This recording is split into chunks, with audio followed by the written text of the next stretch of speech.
পঞ্চগড়ের কাগজিয়াপাড়ার বাসিন্দা আবুল কাশেম আবু 2018 সালে সেনাবাহিনীর চাকরি থেকে অবসর নিয়ে শুরু করেন পশুপালন। বর্তমানে তার খামারে দেশি বিদেশি ফ্রিজিয়ান জাত সহ বিভিন্ন জাতের 27টি গাভী ও ষাঁড় গরু আছে।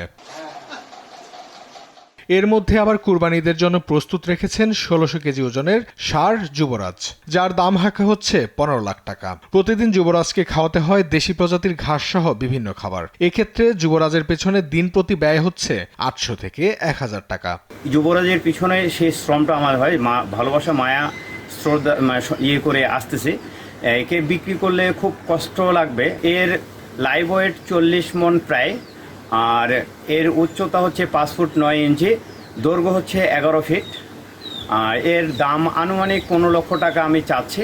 আবুল কাশেমের ছেলে জানান, যুবরাজ এই পরিবারের অংশ। তাকে ঘিরে বাবা মার স্বপ্ন রয়েছে। যুবরাজকে বিক্রির পর ঘর থেকে বের করতে হলে দেয়াল ভাঙতে হবে। যুবরাজ ষাঁড় গরুটি সুটাম দেহের একটি অধিকারী, তাকে বের করতে হলে দরজা ভাঙে বের করতে হবে।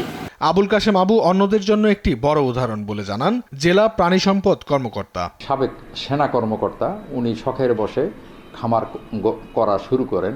খামার থেকে উনি আনন্দ প্লাস অর্থ দুটি কিন্তু উপভোগ করার বা উপার্জন করার চেষ্টা করে আসছেন।